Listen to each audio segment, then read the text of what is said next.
नमस्कार मंडळी, आमच्या चॅनेलवर तुमचं खूप खूप स्वागत आहे.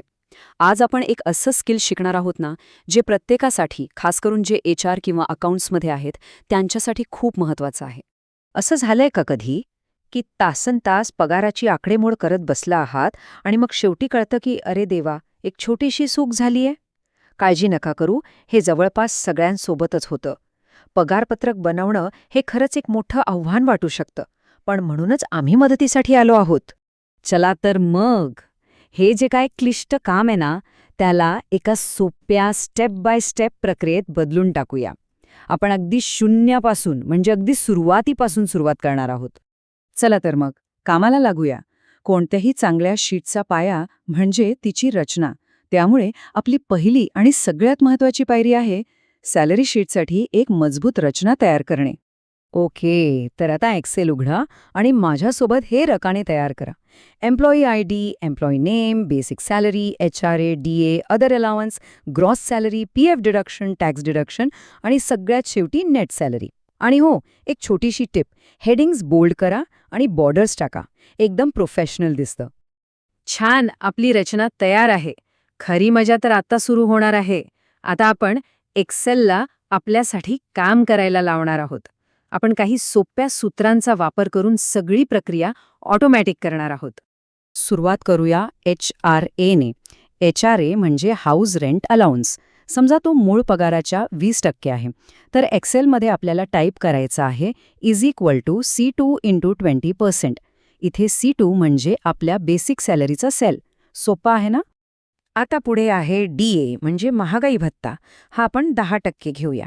सूत्र अगदी तसंच, C2 × 10%. बघा किती सोप्पं आहे.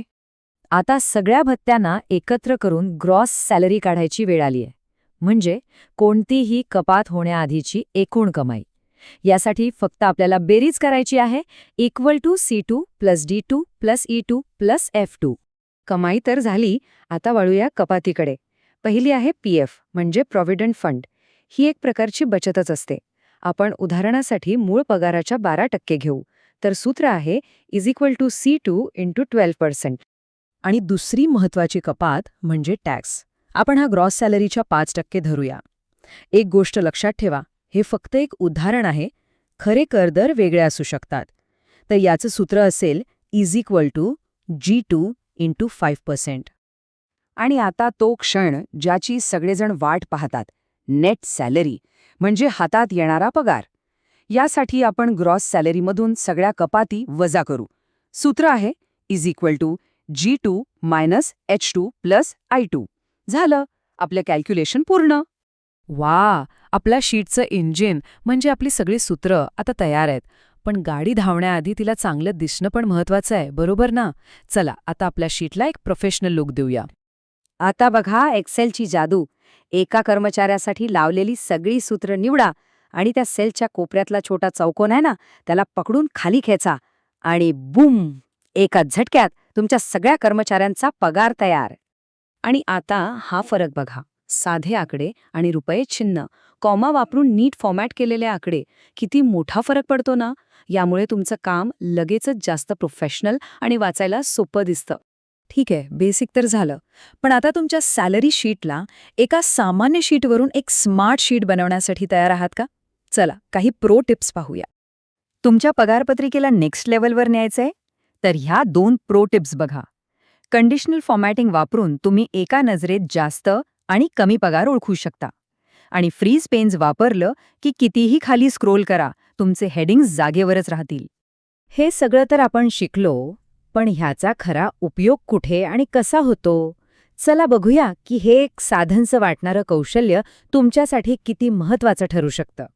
HR मॅनेजरसाठी पेरोल बनवण्यापासून ते एखाद्या छोट्या उद्योजकाला आपल्या कर्मचाऱ्यांचा हिशोब ठेवायला किंवा अगदी फ्रीलॅन्सर्सना स्वतःच्या पेमेंटचा ट्रॅक ठेवायला, ही एकच शीट खूप शक्तिशाली साधन आहे.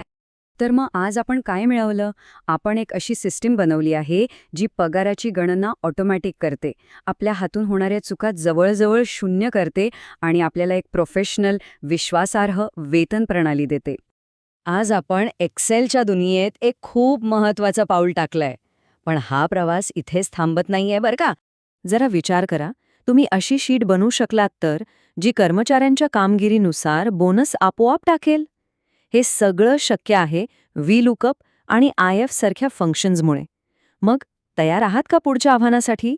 जर तुम्हाला एक्सेलची ही रोमांचक दुनिया आणखी जवळून अनुभवायची असेल तर आमच्या चॅनलला सबस्क्राईब करायला विसरू नका.